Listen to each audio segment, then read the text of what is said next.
meus queridos, tudo bem com vocês? Espero que sim. Hoje prosseguiremos os nossos estudos sobre o iluminismo. Vamos lá? Muito bem. Na aula passada, abordamos as principais características do iluminismo. Vimos que um antecedente importante do iluminismo, um antecedente mais remoto, foi o Renascimento. O principal ponto em comum entre o Renascimento e o iluminismo, a ideia de racionalismo. O Renascimento foi um movimento em que a burguesia justificou, através de um movimento cultural e intelectual, o seu poder econômico. Ficou como um movimento de elite. O iluminismo, também afirmando o racionalismo, porém, ele tem um alcance mais amplo na Europa entre os séculos 17, 18 e 19. O iluminismo, ele vai reafirmar todas as questões que foram propostas pelo Renascimento e avançar, servindo de justificativa para a burguesia tomar o poder político. Um importante antecedente de toda essa consolidação desse pensamento, como vimos, e ao que ele se opunha em relação ao período anterior, o período da Idade Média e da Idade Moderna, seria a grande revolução científica do século XVII. Essa revolução, ela foi fundamental na mudança de paradigmas que norteariam o nosso mundo até hoje. Que mudança foi essa? Especialmente a mudança, um detalhe importante, antes de prosseguirmos, a revolução científica ela atinge todas as áreas do conhecimento humano. A física, a química, a matemática, a filosofia, a história, a economia, a política. Então temos representantes dessa revolução científica em todos os campos do conhecimento humano.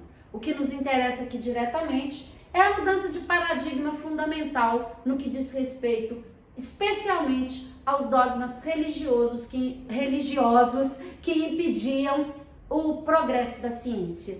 E um dos pontos principais diz respeito à chamada teoria heliocêntrica de Nicolau Copérnico.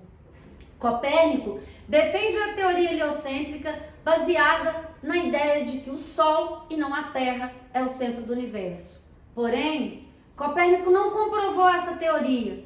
Temendo uma represália da Igreja, ele simplesmente escreve um livro no qual ele diz que é simplesmente uma história.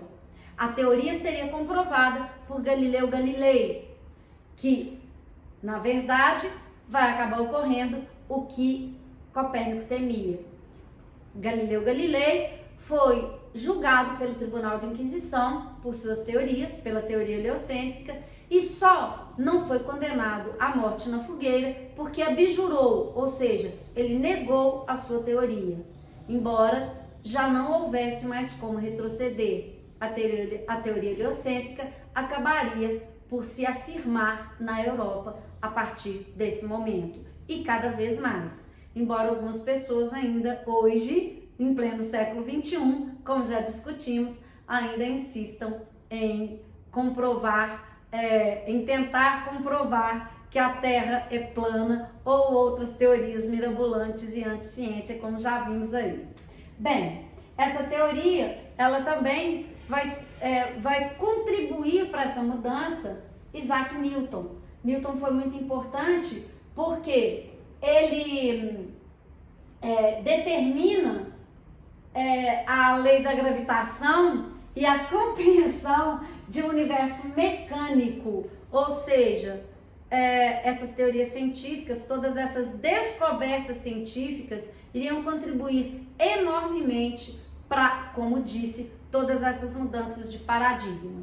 Muito bem, cada descoberta científica, ela vai quebrar esse conceito judaico-cristão que aceita o universo como um universo imutável. E esses pensadores, eles cada vez mais, eles iriam aderindo a essas novas mudanças e o pensamento, principalmente esse pensamento científico, se afirma cada vez mais ao longo dos séculos na Europa e no mundo. Muito bem, eles começam a ver esse universo como um universo em movimento e esse paradigma vai preparar o cenário para que o Renascimento, para que o Iluminismo ele ocorresse. Todas essas mudanças científicas, elas preparam o terreno para o grande movimento cultural e intelectual representado pelo Iluminismo. A gente vai entender um pouco mais dessa teoria, analisando alguns filósofos que são fundamentais para que a gente compreenda como o Iluminismo ele se configura. O primeiro filósofo que abordaremos será René Descartes, filósofo e matemático.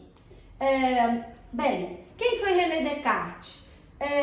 Esse livro é um livro bem básico sobre filosofia, tudo que você precisa saber sobre filosofia. Definitivamente não é tudo que você precisa saber sobre filosofia, mas para quem deseja iniciar os estudos, para quem deseja fazer um passeio pela filosofia, para se aprofundar, eu acho que é bem interessante, vale a pena. Dar uma breve biografia sobre os principais filósofos e para quem deseja simplesmente iniciar os estudos e aprofundar ao longo do tempo, eu acho que é uma boa referência. Quem foi Descartes? Com certeza você já ouviu falar de uma frase de Descartes, penso, logo existo. Como que esse filósofo ele chega nessa frase, portanto, em sua teoria? Descartes é considerado por muitos como o pai da filosofia moderna. Ele nasce em 1596 na pequena cidade francesa de La Reine e sua mãe morreu durante seu primeiro ano de vida, ou seja, fica órfão de mãe com 1 ano de idade. O pai era um aristocrata que fazia questão de oferecer uma boa educação aos filhos. Aos 8 anos, Descartes foi enviado a uma escola jesuíta, onde se familiarizou com a lógica, a retórica, a metafísica, a astronomia, a música, a ética e a filosofia natural. Aos 22 anos, já havia se graduado pela Universidade de Poitiers, onde alguns acreditam que Descartes passou por uma crise nervosa e começou a estudar teologia e medicina. Ele foi adiante com esses estudos, alegando que queria descobrir o mundo e o conhecimento que estava dentro dele próprio. Alistou-se então no exército, com a qual teve a oportunidade de viajar muito. Na noite de 10 de novembro de 1619, teve 3 sonhos ou visões que mudaram o curso da sua vida e da filosofia. A partir desses sonhos, ele tomou a decisão de devotar sua vida à transformação do conhecimento com a matemática e a ciência. E começou com a filosofia, porque essa era a raiz, segundo ele, de todas as ciências. Ele vai escrever, então, um livro muito importante, a sua principal obra, O Discurso do Método, e, portanto, considerado o pai da matemática moderna, sugerindo uma fusão entre a álgebra e a geometria. Qual é o princípio fundamental da teoria de Descartes? Ele parte da dúvida, ou seja, ele faz uma crítica ao ceticismo, que é justamente essa dúvida de tudo, eu duvido de tudo. E ele parte da dúvida para chegar às verdades, principalmente a verdade da existência de Deus. Como que é feito isso? Através do que ele denomina como dúvida metódica. O que é a dúvida metódica? Defende a tese de que a dúvida é o primeiro passo para se chegar ao conhecimento. Eu duvido de tudo e só duvidando de tudo eu posso chegar a algum conhecimento. Portanto, qual é a base para se chegar a esse conhecimento? Eu duvido de tudo, portanto eu penso. Se eu duvido, eu penso. Se eu penso, eu existo. Então, essa questão da dúvida metódica é um dos principais pontos para o entendimento da teoria de René Descartes. Não aprofundaremos aqui, a gente poderia ficar aqui durante toda a aula só falando de Descartes, não aprofundaremos porque esse é um tema para a filosofia. O próximo filósofo que abordaremos, sim, ele nos interessa de forma mais particular para os nossos estudos de evolução política, especialmente para o entendimento de economia. É o filósofo John Locke. John Locke, ele nasce em 1634 e morre em 1704. Ele vai ter uma obra que é a sua principal obra, 2 tratados sobre o governo, de 1689, e é considerado o pai do liberalismo, ou seja, Locke era contra qualquer intervenção do Estado na economia. A frase mais famosa que vai aparecer em todas as provas de vestibular a respeito de Locke é o princípio. Ele defende a vida, a propriedade privada e a liberdade. Ele é um árduo defensor da propriedade privada e da liberdade. A frase é dele: a propriedade privada é um direito natural, sagrado, inalienável e inviolável. Ele defende então a ideia dos direitos inalienáveis. O que é um direito inalienável? Que ninguém pode me tirar. Se é direito inalienável, ninguém pode me tirar. Essa é a ideia fundamental. Ele defende a teoria do contrato social, ou seja, a soberania não reside no Estado, mas sim na população. Esse é um aspecto fundamental e que precisamos entender muito bem. Temos vários filósofos chamados filósofos contratualistas. Um já estudamos, é o inglês Thomas Hobbes, que defende o absolutismo. Para Hobbes, observem bem, hein? Presta atenção aqui. Para Thomas Hobbes, que defende o absolutismo, toda soberania reside no Estado. Olha bem, a soberania reside no Estado, segundo Thomas Hobbes.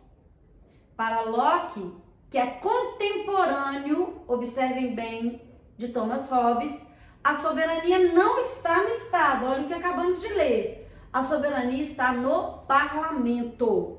Ou seja, o Estado pode ser derrubado, ou seja, o governante pode ser derrubado todas as vezes que ele agir de forma tirânica.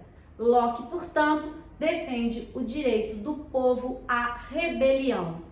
Quando Locke faz referência a povo, na verdade ele está se referindo à burguesia, que é o grupo fundamentalmente defendido por ele.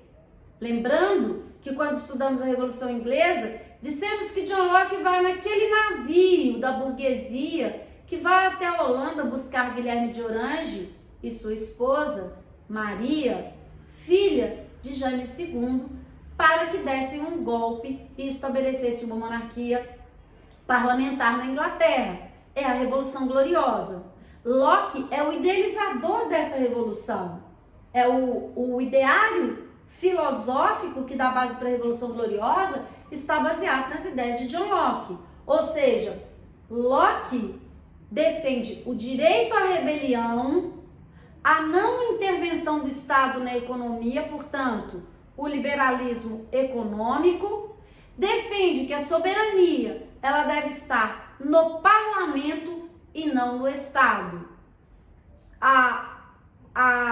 O resumo de toda essa filosofia se encontra na ideia dos direitos inalienáveis, o direito à vida, à liberdade e à propriedade. Não podemos esquecer isso. Nós falaremos de um outro filósofo contratualista, um outro iluminista, que é Rousseau, Jean-Jacques Rousseau. Então, teremos 3 filósofos contratualistas: Hobbes, Locke e Rousseau. O que é a teoria contratualista fundamentalmente? Existe um contrato entre os súditos e o governante, e cada um desses filósofos se baseará em um preceito para estabelecer o contrato social. Nós, quando formos estudarmos Rousseau, voltaremos nessa temática e fecharemos a ideia do contrato social, ok? Para fecharmos então esse filósofo tão importante que é John Locke, falaremos de que corrente filosófica ele representa. Ele representa a chamada corrente empirista. O que é a corrente empirista como corrente filosófica? Toda experiência, ela parte de uma experiência sensorial, do seu contato com o mundo. Eu chego ao mundo sem nenhum conhecimento, eu chego ao mundo como uma tábua rasa. E todo conhecimento é adquirido na minha experiência sensorial. O conhecimento sobre o mundo vem apenas da experiência. Não é possível ter conhecimento prévio.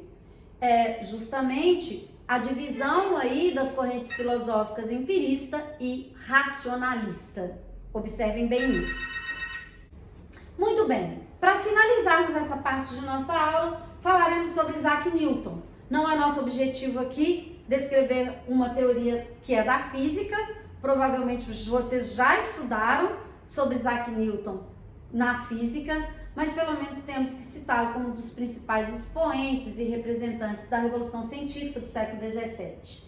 Newton viveu entre 1643 e 1727 e sua principal obra é Princípios da Matemática e da Filosofia Natural. Ele é o responsável pela lei da gravitação universal e foi quem criou, obviamente, o que a gente estuda até hoje, as leis de Newton. Eu não sei leis de Newton, com certeza não, porque eu não sei física. Estudou também a velocidade do som e construiu o primeiro telescópio refletor. A função da ciência, para Newton, era descobrir leis universais e enunciá-las de forma precisa e racional. Os fenômenos naturais têm uma explicação científica. De novo aí, e é importante, quis trazer Newton aqui, para a gente perceber a importância da ciência no século XVII, como afirmação de que todos os fenômenos e todas as coisas só podem ser explicadas pelo racionalismo e pela ciência. E, mais uma vez eu digo, nesse movimento mundial anti-ciência, cada vez mais precisamos afirmar e conhecer esses princípios. Ok? Na próxima aula, continuaremos com o nosso estudo desse movimento tão importante para a compreensão da nossa própria vida. Muito obrigada e um beijo para vocês!